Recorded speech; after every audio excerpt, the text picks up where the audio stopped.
我叫艾歪，是西蒙佤族那边的，主要在昆明这边生活，然后现在就在方塘这边担任他们的小厨师。这边最有代表性的就是佤族的这个鸡肉浪饭。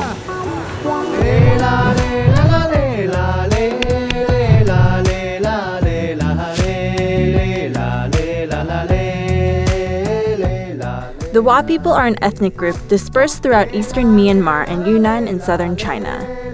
Aiwai is from the China side, and his hometown is in Ximen, located right on the border.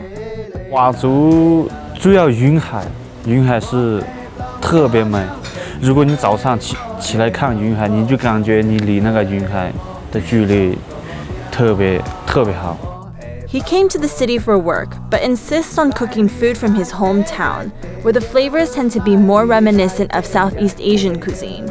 It is especially heavy on chilies and lime. 佤族的味道它偏辣。我做饭主要是我按照我小时候我喜欢的味道，因为佤族的菜它有变化，它不是固定的食材，也不是固定的那种东西。只要是食物都可以煮成稀饭。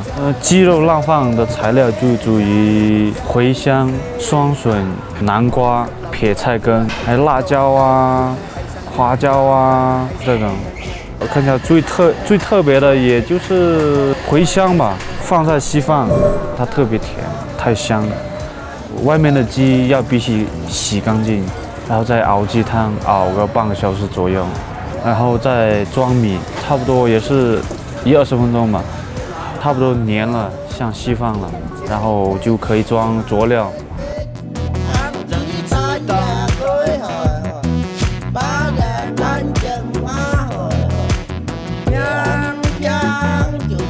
To him, a mountain guy now living in the big city, this dish is a reminder of his culture's resourcefulness. 因为佤族以前古代嘛。他吃不上饭，他就只有那么一点米。如果我用一碗米来煮成稀饭，我可以煮成一锅，然后我们可以吃得很饱，还有其他人也可以吃，是这样意思。